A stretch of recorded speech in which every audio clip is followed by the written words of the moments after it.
Namili naman nga ho pala mga kakulit si mama ng napakaraming appliances para gamitin dito sa ating munting bahay kubo. O diba mga kakulit, sobrang saya ng mama ko ngayong araw. Kaya naman talagang mapapasana all ka na lamang. Charot, hindi gay. Charot! Kaya naman sa video nga na ito ngayon mga kakulit, bago nga mangyari ang lahat, ay meron nga akong sinulat dito sa 2 piraso ng papel na talaga namang ikatutuwa ni mama ngayong araw.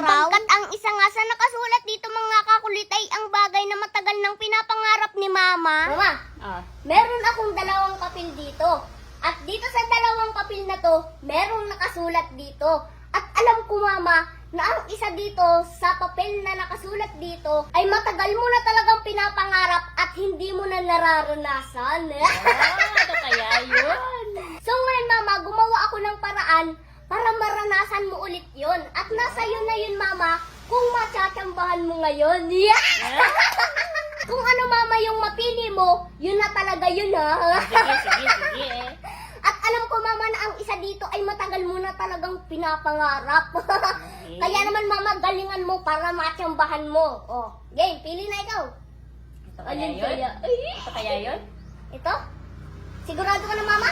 Ito na lang? Huwag na yan? Ito na lang? Oh, sigurado ka na mama dito. Oh, alin talaga? Sige, ito na. Ito na? Ito na. Sana yun na yan. Ano kaya yun? Sige, ito na. Oh, ito na. Sigurado ka na mama. Ito na talaga. Titingnan ko na. Oh, sige. Oh. Ano kaya yun? Apply! Tagal ko ng pangarap itong makabili ulit. Tagal ko nang hindi nakakapamili nito. Appliances. Oh, sabi sa'yo mama ang isa ay matagal mo nang pinapangarap. Huli ko kasi nakapamili pa nito nung bago pa lang kami ni Papa mo nagsasama. Tagal ko nang hindi nakakapamili. Yay! Nakakapamili na ulit ako ng Ang appliances. galing mo mama, natsambahan mo. Thank you. So ngayon mama, magbihis ka na at pumunta ka na kung saan ka mamimili niyan. At si Papa na mama ang bahala sa'yo. Kaya naman sa video nga na ito ngayon mga kakulit, dahil appliances nga ang napili ni mama doon sa 2 papel na pinapili ko sa kanya. Kaya naman mga kakulit, kung ano nga yung napili ni mama ay tutuparin ko nga sa kanya ngayong araw na ito. Para naman mga kakulit, yung aking mama ay mapasaya ko at maging masaya siya ngayong araw na ito. Sapagkat napakasarap nga mga kakulit sa pakiramdam na nakikita mo ngang masaya ang iyong mama. O diba mga kakulit? Kaya naman sa video nga na ito ngayon mga kakulit ay ito na siguro yung sign para kayo naman ang magpasaya sa inyong mama. Dahil mga kakulit, ang kasiyahan at kaligayahan ng ating mga magulang ay kahit kailan na hindi natin kayang tumbasan ng kahit anong yaman. Kaya naman kung ano yung makakapagpasaya at makakapagpaligaya sa ating mga magulang ay kung kaya naman natin ibigay mga kakulit ay ibigay natin. Maliit man o malaki, ang mahalaga ay napasaya at napaligaya natin sila. Dahil mga kakulit, ang ating mga magulang ay walang ibang iniisip din sila kundi tayo ay mapasaya at mapaligaya. Kaya naman kung ano yung magandang ginawa nila sa atin para tayo ay mapasaya, ay gawin din natin sa kanila. At mararamdaman din natin mga kakulit na mas doble ang mararamdamang saya nila. O diba mga kakulit, puro saya. Kaya naman mga kakulit, mapapasana all ka na lamang talaga. Charot! Dapat gayon. Ngayon ko nga lamang pala mga kakulit nakita at naramdaman na ang aking mama pala ay medyo umiidad na. Sapagkat ang nakakapagpasaya nga lamang sa kanya ngayon mga kakulit ay ang mga appliances na binibili niya. O diba mga kakulit, ganyan talaga ang ating mga magulang kapag medyo tumatanda na. Appliances na lamang ang nakakapagpasaya at hindi na tayong mga anak niya. Kaya naman mama, nahahalata ko na tumatanda ka na. O diba? Charot! Hindi gayon.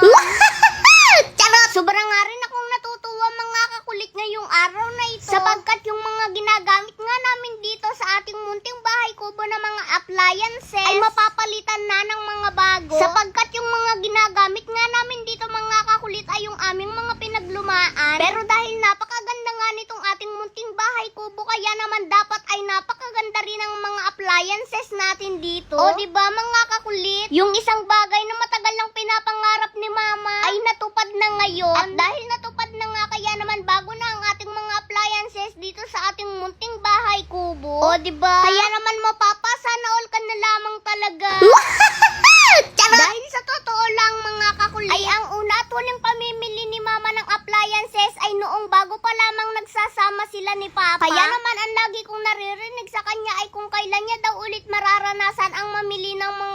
sa bahay. Pero dahil meron na nga tayong munting bahay kubo, kaya naman yung isang bagay na matagal na niyang pinapangarap ay pinaranas ko na nga sa kanya ngayon. O diba mga kakulit, kaya naman mapapasana all ka na lang talaga. Charot! Dapat gayon. At syempre mga kakulit, bago nga natin gamitin itong mga pinamili ni mama, ay atin muna itong ilalaga para naman mawala ang mga bakterya. O diba mga kakulit, kaya naman sana all. Charot! Hindi gayon. Charot! So ngayon meron lang ako ituturo sa inyo na bagong laro ngayon. Ito ang PH Mine. So ngayon ang una mo lang gagawin ay click mo ang link na nasa comment section and then mag-download at mag-register. At sa pag-register naman, ganito ang una mong gagawin. Lagay mo lang ang username, password, and then mag-login. And then kapag nakapag-login ka na, pwede ka na mag-deposit ng iyong ipanlalaro. So ngayon, isang mahalagang paalala na ang larong ito ay bawal sa bata kundi para sa matanda lamang. Be responsibly, ang itataya mo lang dito ay yung kaya mo at yung kaya mo lang mawala. So ngayon, tuturuan ko naman kayo kung paano maglaro dito kay PH Mines na bagong-bagong laro ngayon. So ngayon, ipapakita ko sa inyo kung paano maglaro dito sa Super Ace. So ngayon, susubukan ko mag-bet ng 500. So ayan, bet tayo ng 500 and then click and then spin. Ayan. Uy, scatter, dalawa agad. Uy, tatlo. Scatter tayo. Oh. Pre-game, 10 spin. Okay? Spin. Uy, scatter. Uy. 1. Uy, 1-2. O, diba? Uy, 600. Uy, 2-6. O, diba? Yung bet ko na 500, naging 4,450. O, di ba? Ganun lang kadaling maglaro dito sa bagong laro ngayon na PH Mine. Kaya ano pang hinihintay mo? Nasa comment section ng link, mag-download at mag-register ka na. Sa unang 10 tao na magre-register at magde-deposit ay mamimili ako ng bibigyan ko ng pabonus. Screenshot nyo lang at isend nyo sa comment section kasama ang GCash number nyo. O, di ba?